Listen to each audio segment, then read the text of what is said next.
kusoo dhawaada daawadayaal wararkii ugu dambeeyay Soomaaliya iyo caalamka qodobada aad daawan doontaan waxaa kamid ah dawlad goboleedka Galmudug oo gacanta ku dhigtay ajaanib in muddo ay haysteen kooxda Al-Shabaab iyo dawladda oo ka bilaabayso Jubbaland dagaalka lagula jiro kooxdaasi Al-Shabaab qodobada iyo qaar kale ayaa daawan doontaan haddii aad ku cusub tahay barteena YouTube-ka nagu soo biir oo subscribe saar si aad uga mid noqoto saaxiibada helo wararka aanu halkan soo gelino ayna ku bilownaa daawadayaal ciidamada ammaanka ee dawlad goboleedka Galmudug gaar ahaan kuwa nabad sugidda ee maamulkaasi ayaa gacanta ku dhigay ajaanib fara badan oo muddo fog ay haysteen kooxda Al-Shabaab ajaanibtan oo tira ahaan gaarayo ilaa 20 qof ayaa 8 sano ka hor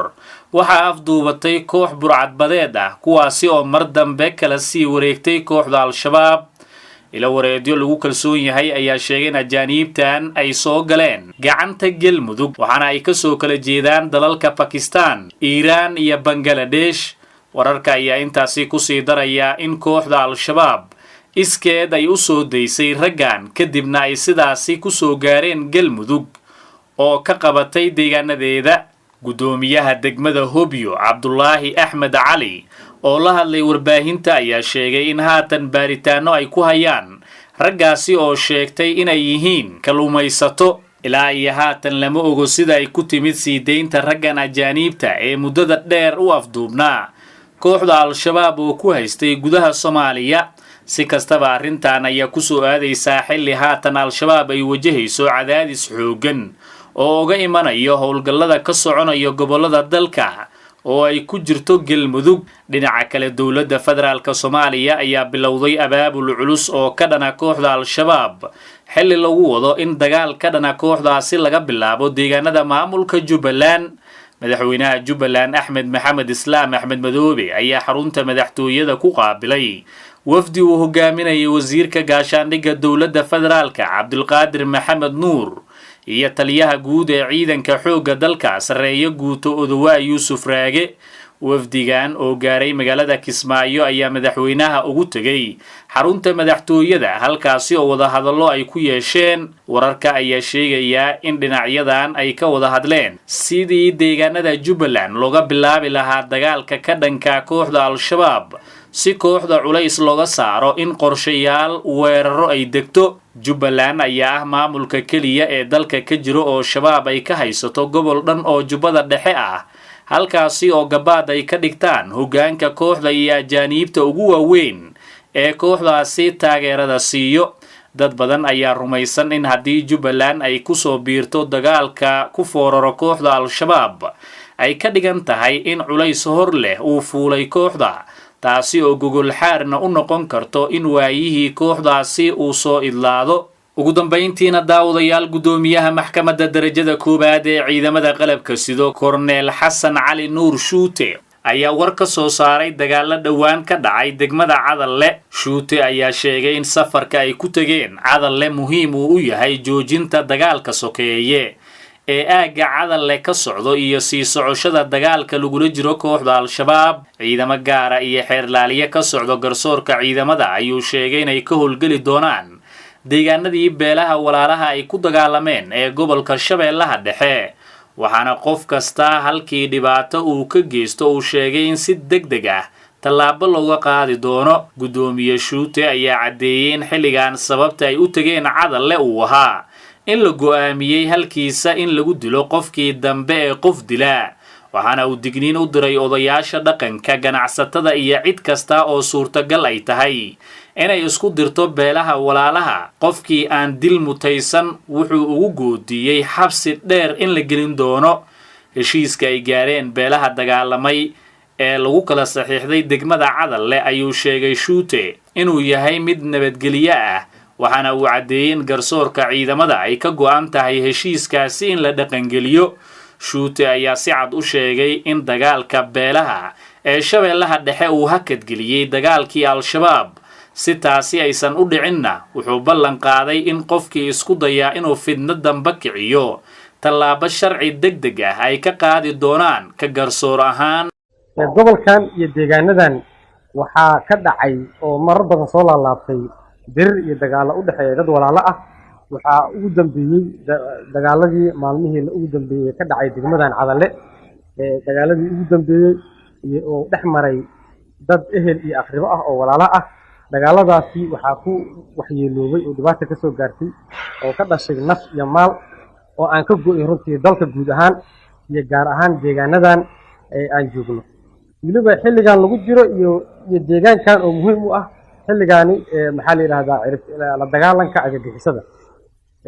sidaas darteed waxaan rabnaa maadaama garsoorka ciidamada qalabka sida wuxuu rabaa inuu fariin adag uga diro halkaani dadka ku foogan oo ka shaqeynayo oo hurinayo dagaalada u dhaxeeyo dadka walaalaha ah ee ku soo laalaabtay marar badan deegaanadani marka koowaad wuxuu digniin adag u dirayaa dadka faraha kula jira oo ku howlan maxaa la yiraahdaa abaabulka iyo kicinta beelaha walaalaha ah oo mar walba sameeya sababaha ay ku soo laalaabtaan dagaaladani ku sameeya wuxuuna amar ku siinayaa ciidamada qalabka sida inay tilaabta qaadaan midda labaad oo ah iyadoo markasta ay maxaa la yiraahdaa iyadoo markasta ay maxaa la yiraahdaa ay fiicnayn oo maxaa la yiraahdaa iyadoo markasta ay suuragal ahayn oo oonan dagaal sokeeyo inuu dhaco aysan markasta xadgudub tahay oo xadgudub ku tahay diinta iyo dalka iyo dadka ayuu haddana xilliga lagu jiro oo dowladda Soomaaliya iyo dadka Soomaaliyeed dhamaantood ay ku aadan yihiin ay ku sii jeedaan inay cadawga argagixisada ah la diriraan in uu ku soo beegmaa waxa kaliya oo lagu fasiri karo inay tahay in dhabarjibin iyo hagardaamo lagu sameynayo dagaalka cadawga ka dhanka ah sidaas daraadeed dadka dagaalada sokeeye ka qayb qaadanayo waxaan u sheegaynaa in ay garab taagan yihiin ay si bilaash ah oo macna darro ah ugu heelinayaan argagixisada inay ogaadaan qofkii argagixisada u heeliyo macnaheedu wuxuu ka baxay garabka ciidamada qaranka ciidamada qalabka sida iyo maxaa la yiraahdaa ciidanka deegaanka ah ee xaq u dirka ah ee ku howlan howlgalkan barakeysan sidaas daraadeed ciidamada qalabka sida waxay ku amran yihiin dadka ka shaqeynaya nabadgelyada iyo dhibaatada ka shaqeynayo in ay sida cadawga ula diriraan ay qabtaan waxaa marna la ilaawi karo runtii nabadoonkii sharfanaa ee weynaa ee Allah u naxariistay nabadoon Muxtaar oo runtii ku geeriyooday asigoo oo ka shaqeynaya nabadda ayaan darro iyo nasiib darro weyn u ahayd in qof u geeriyoodo oo qiimahaas leh inuu u geeriyoodo asigoo nabad uga shaqeynaysa u geeriyoodo waxaan rajeynayaa in uu noqdo qofkii ugu dambeeyay qiimaha lahaa ee si macna darro ah noogala dilo oo ku dhintay waxaanan ilaahay gadaashiisa nama fidnayo asagana jannada Allah geeyo arinta kale oo iyadana muhiimka ah waxa waaye oo aan rabo inaan ku soo gabagabeeyo dalkaani wuxuu lahaa sharci ninka isbaaristaha tuuga ah qofkii qof dilo dagaal safayn ah shuruuca ka taalo oo ciqaabtooda leh haddana dowladda Soomaaliya iyadoo maxaa la yiraahdaa dhibaatadan iyo mugga ay leedahay iyo culayskeeda fiirinaysa waxay soo saartay shuruuc hor leh oo runtii garsoorka ciidamada qalabka sida loogu wareejinayo in uu arrimaha howlgallada deegaanada howlgallada ka socdaan in uu dhacdooyinka ka dhaca oo soo laalaabtay inuu asaga ikhtisaas u leeyahay oo qaado waxaan kaloo iyadana bogaadin mudan in baaqa ka soo baxay deegaanka Cadalle oo ku saabsan in qof dilaa iyo isbaarada dhanka ka ah oo tilaab in laga qaado sheegaya asagana runtii xisab gaara iyo sidoo leeyahay sidaas darteed waxaan rabaa inaan caddeeyo maanta wixii ka bilaabo maleeshiyaadka hubeysan ee abaabulan qaabka abaabulan u dagaala waxaa qabanaya xeerka ciidamada qalabka sida waxaana la horgeyn doonaa howlana tiigsan doonaa maxkamadaha ciidamada qalabka sida iyadoo qof walba dambiga oo gala iyadoona maxaa la yiraahdaa sharciga sida uu ka qabo loogu qaadi doono waxaa si gaar ah loo beegsan doonaa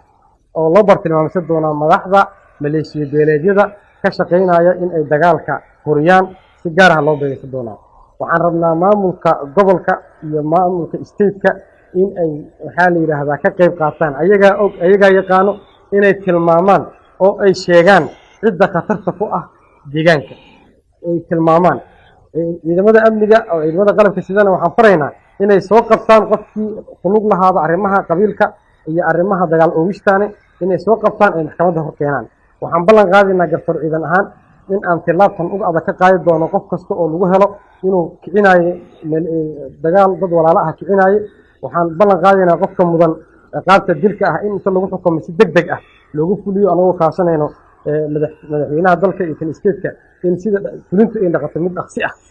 waxaan kaloo ballan qaadaynaa qofka lagu helay isoo dhibaateynaya dadka oo la qabtay inuusan dib dambe uusan ugu soo laaban deegaanka oo laga hayn doono waxaan rabnaa inaan dadka maleeshiyada beeleedyada u sheegno waxa ay maxkamadaha militarigu sababta ay u maxkamadayaan inay ciidan yihiin maaha waa inay nabadjid yihiin oo ay la mid yihiin kuwa argagixisada ah ee al-shabaab intaas ayaanu kusoo gabagabeynaynaa daawadayaal muuqaalkan aad ku daawanayseen wararkii ugu dambeeyey Soomaaliya iyo caalamka tan iyo intaanu daawadayaal dib ugu kulmi doona muuqaalo kale waxaanu iminkii idinkaga tegaynaa sidaas iyo nabadgelyo